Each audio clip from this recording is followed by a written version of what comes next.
அந்த சோசியல் மீடியாவில் பொய்யா போட்டு தானேங்க நாங்கள் இங்கே உட்காந்துருக்கோம், நீங்கள் அங்கே உட்காந்துருக்கீங்க. மீடியா எல்லாமே கையில் வச்சிருந்தனால நீங்கள் அங்கே இருக்கிறீங்க, நான் இங்கே இருக்கிறேன். சமூக வலைதளங்களில் தங்களை பற்றி பொய் பரப்பி தங்களை தோற்கடித்து விட்டதாக கூறிய திமுக முன்னாள் அமைச்சர் ரகுபதிக்கு அமைச்சர் செங்கோட்டையன் பதிலளித்துள்ளார். அடுத்து சோசியல் மீடியாவில் வர்றதை பற்றின்னு சொன்னாங்க. அந்த சோசியல் மீடியாவில் பொய்யா போட்டு தானேங்க நாங்கள் இங்கே உட்காந்துருக்கோம், நீங்கள் அங்கே உட்காந்துருக்கீங்க. அவைக்குள் நீக்கப்படுகிறது. மாண்பு பேரவைத்தன் இல்லை அவரு இல்லை அவர் சொல்றதுக்காக சொல்லிடுறேன். இல்லை இல்லை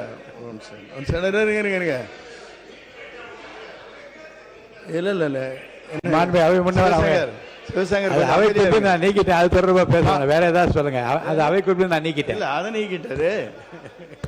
இல்லை நான் சொன்னது ஒன்னே ஒன்றுதான். அதை கோயிலிருந்து நீங்கள் நீக்கி விட்டீர்கள். சோசியல் மீடியாவில் வந்தனால தான் இப்படி வந்தேன்னு சொன்னேன். சோசியல் மீடியா எல்லாமே கையில் வச்சிருந்தனால தான் நீங்கள் அங்கே இருக்கிறீங்க, நான் இங்கே இருக்கிறேன். சோசியல் மீடியா எங்களுக்கு இல்லை, உங்களுக்கு தான். அடுத்து செய்திகளை உள்ளது உள்ளபடி தெரிந்து கொள்ள ரெஃப்ளெக்ட் நியூஸை சப்ஸ்கிரைப் பண்ணுங்க.